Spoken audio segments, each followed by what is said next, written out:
Bonjour à tous. Je passe ici pour vous mettre en garde. Je ne dévoilerai pas mon identité car je n'ai pas envie d'avoir plus de problèmes. Avant, j'étais comme la plupart d'entre vous ici. J'étais fascinée par les films d'horreur, paranormal et tout ce qui s'ensuit. J'aimais me faire peur, quoi. Je suis allée un peu loin. Je suppose que beaucoup d'entre vous ont déjà entendu parler du McCamey Manor près de San Diego. Vous savez sûrement que la liste d'attente est super longue. Amatrice de sensations fortes, je m'y suis inscrite. Je m'impatientais. Les films d'horreur ne me touchaient plus comme avant. Je m'étais peut-être lassée. Le McCamey Manor, ça avait l'air génial. Mais comme je l'ai dit, c'est long. Alors, je me suis mise à chercher s'il n'y avait pas d'autres endroits du même genre. J'ai arpenté les forums et pendant plusieurs mois, rien. Aucune réponse, aucun retour ne me convenait. Il n'y avait rien, selon moi, à la hauteur du McCamey Manor. Puis un jour, j'ai reçu un mail. Amateur, amatrice de sensations fortes. Vous pensez que rien ne peut vous effrayer? Ni film, ni train fantôme. Faites l'expérience d'Amazing Day.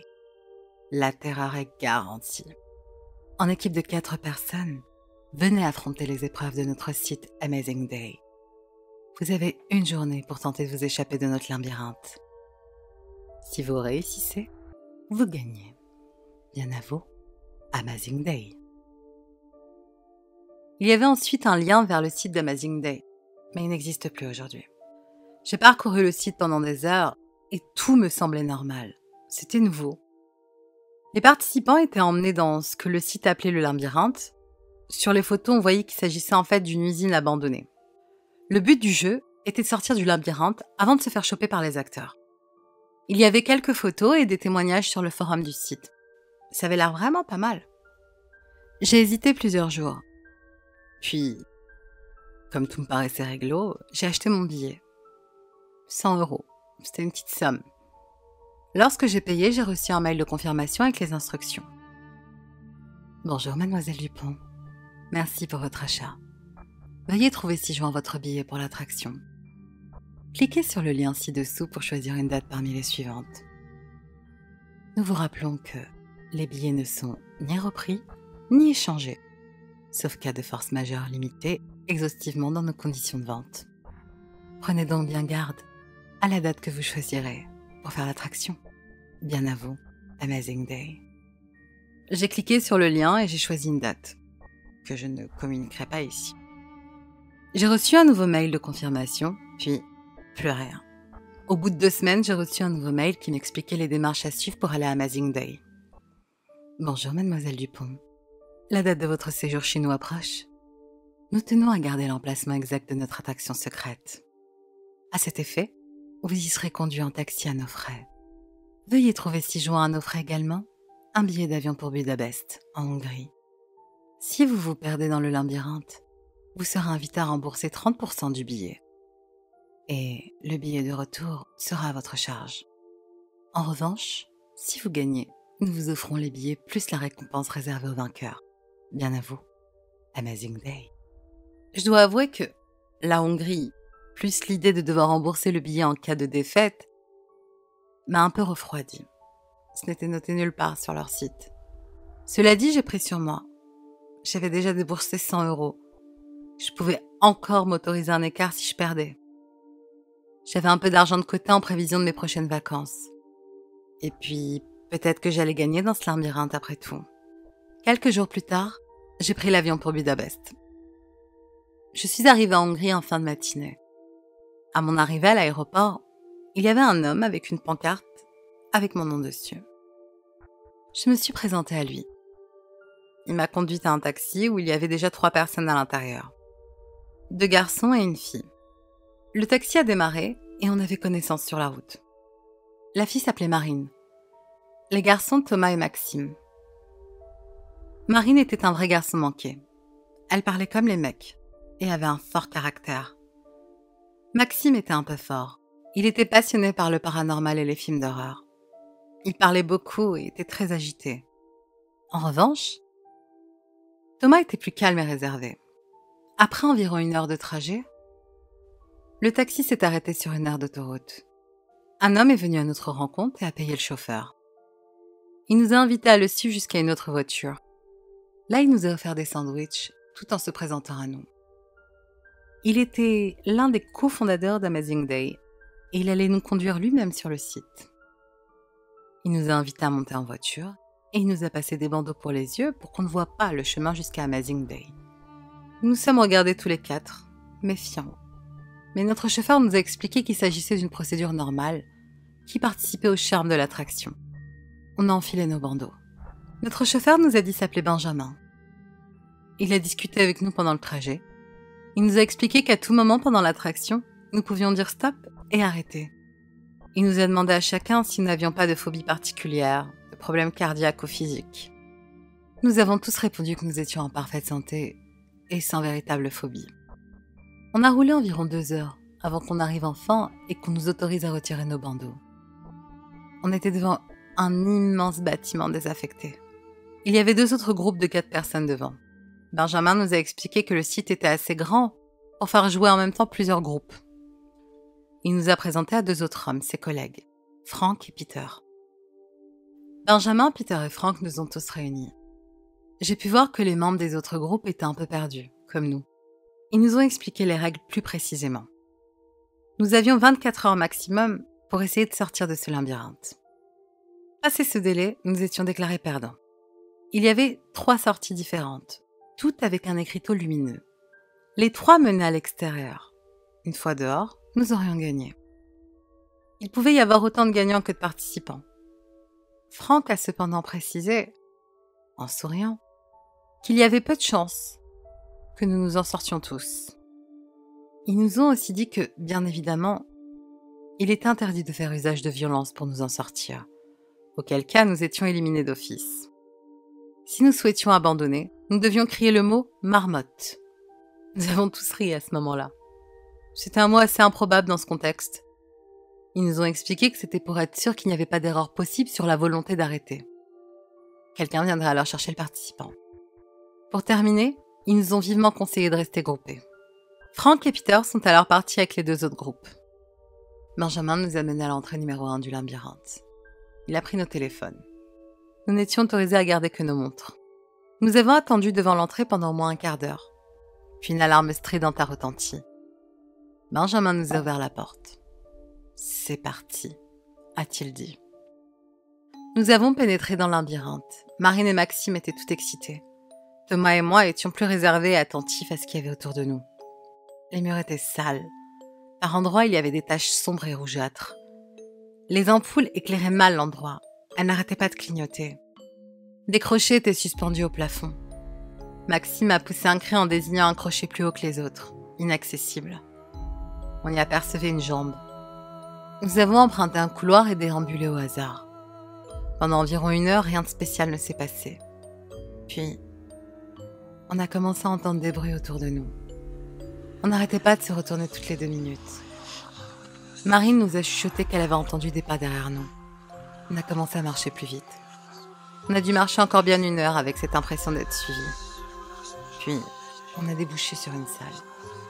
Il y avait quelques personnes enfermées dans des cages, couvertes de sang et de blessures. L'une d'entre elles nous a vus et a commencé à crier. Les autres ne réagissaient pas. « Ce n'est pas un jeu !» a-t-elle hurlé, les yeux exorbités de terreur. Elle jouait super bien la comédie. « Je m'appelle !» Elle a été interrompue par un mec qu'on n'avait pas vu qui lui a lancé un seau rempli de sang à la figure. Elle a toussé. Elle en avait plein la bouche.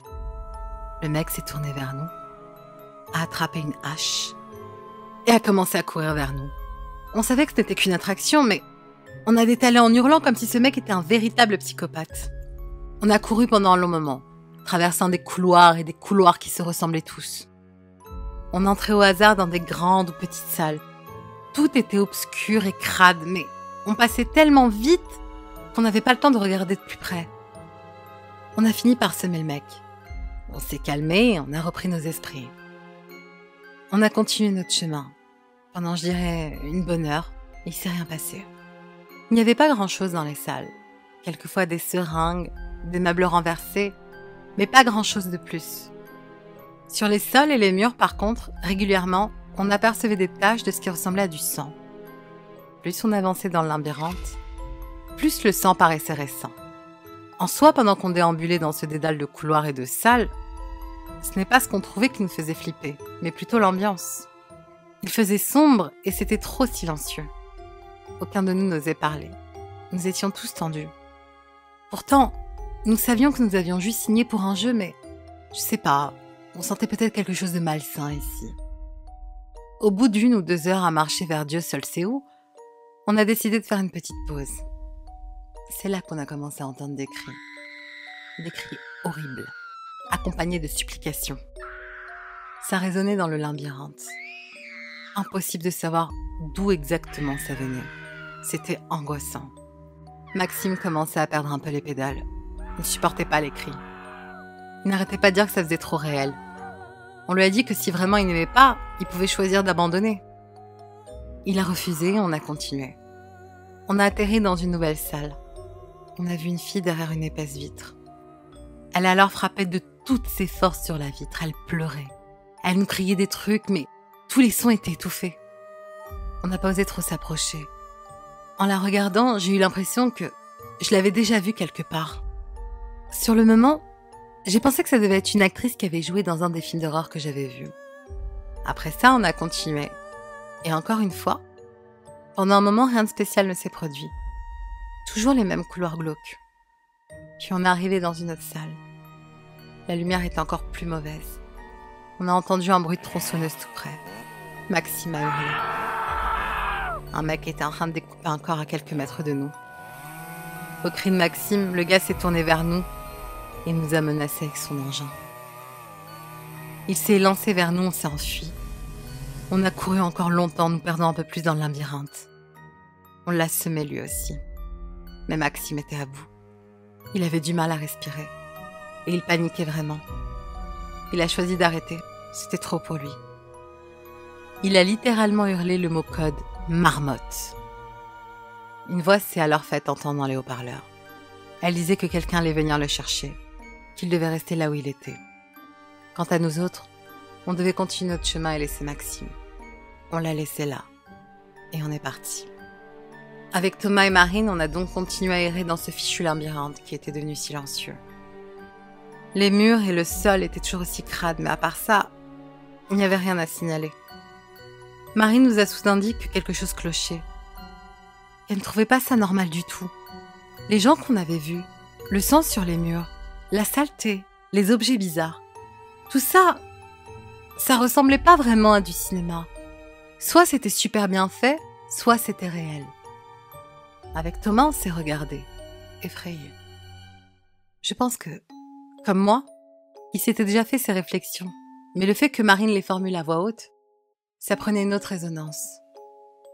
On n'était peut-être pas seulement parano. On a continué à avancer.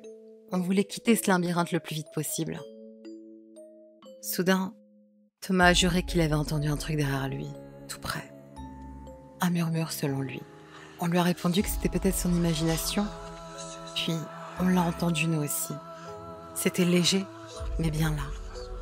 Puis, on a entendu le bruit d'une barre de fer que quelqu'un traînait sur le sol. On s'est mis à courir, ce qui a accentué notre peur. On entendait toujours plus de bruit dans le labyrinthe et c'était angoissant après tant de moments dans un silence complet. On voyait des ombres menaçantes, des silhouettes du coin de l'œil, des choses bizarres qui pendaient au plafond. Je n'ai pas réussi à voir exactement ce que c'était. Je m'efforçais de courir le plus vite possible. Je ne sais plus à quel moment de panique on a perdu Marine, mais on l'a perdue. Impossible de la retrouver. Avec Thomas, on a continué. Cela faisait maintenant 5 heures qu'on était rentrés dans le labyrinthe, et on était à bout. Et enfin, le miracle est arrivé. On a trouvé une sortie. On était tellement soulagés qu'on a éclaté de rire. On a accéléré. La sortie était au bout d'un couloir. Thomas a soudain crié. On venait de lui attraper le bras.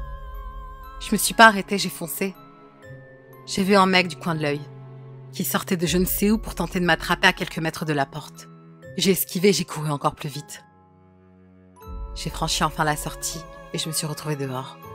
Et j'ai hurlé de joie à m'en briser la voix. Dehors, il y avait Benjamin. Il m'a chaudement félicité et m'a invité à le suivre. Il m'a offert à boire et des gâteaux et rendu mon téléphone. Il m'a conduite à l'endroit où nous étions arrivés plusieurs heures plus tôt. Il y avait Frank, Peter et un garçon qui était dans un des autres groupes.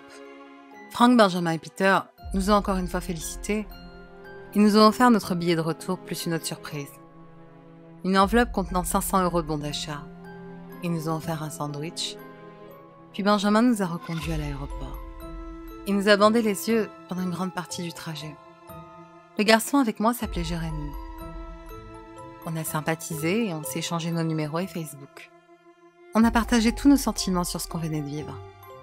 Benjamin nous a dit au revoir à l'aéroport et nous a encouragés à laisser un commentaire sur le site. Je suis donc rentrée chez moi. J'ai dormi quasiment une journée entière en rentrant. Je suis retournée sur le site quelques jours plus tard pour partager mon expérience. Ça avait été plutôt pas mal. J'avais eu de vrais moments de frayeur. J'ai posté mon commentaire, puis j'ai remonté un peu le fil pour lire les autres. Mon cœur a alors eu un raté. Une fille avait laissé un commentaire avec son compte Facebook. Je suis allée le voir. Sur la photo, elle ressemblait beaucoup à la fille qu'on avait vue derrière la vitrine dans le labyrinthe. C'était donc sur ce site que j'avais déjà vu cette fille. Apparemment, elle avait gagné elle aussi. Je l'ai ajoutée, elle m'a acceptée. J'ai vu sur son profil qu'elle était en vacances à Malte. Elle postait plein de photos et de statuts. Je trouvais ça bizarre. J'étais quasiment sûre que c'était elle que j'avais vue dans le labyrinthe. J'ai essayé d'appeler Jérémy pour lui dire. Je n'ai pas réussi à le joindre de la journée. Son téléphone était éteint. Je suis allée voir son Facebook et là j'ai commencé à flipper. Il venait de publier qu'il était en vacances à Malte. C'était exactement, mot pour mot, le même message que sur le profil de la fille du site. J'ai pas arrêté d'essayer de l'appeler. À chaque fois, directement le répondeur. Et puis, ce matin, je suis allée sur mon Facebook. J'ai eu des notifications comme quoi plusieurs personnes avaient commenté mon statut. Seulement, j'avais rien posté depuis des jours. J'ai cliqué. J'ai vu qu'on avait posté quelque chose à ma place, où je disais que je m'en allais en vacances à Malte. J'ai supprimé direct et je suis retournée sur le site d'Amazing Day. Sauf qu'il avait été désactivé. J'ai fermé Facebook, pris des affaires et je me suis cassée de chez moi.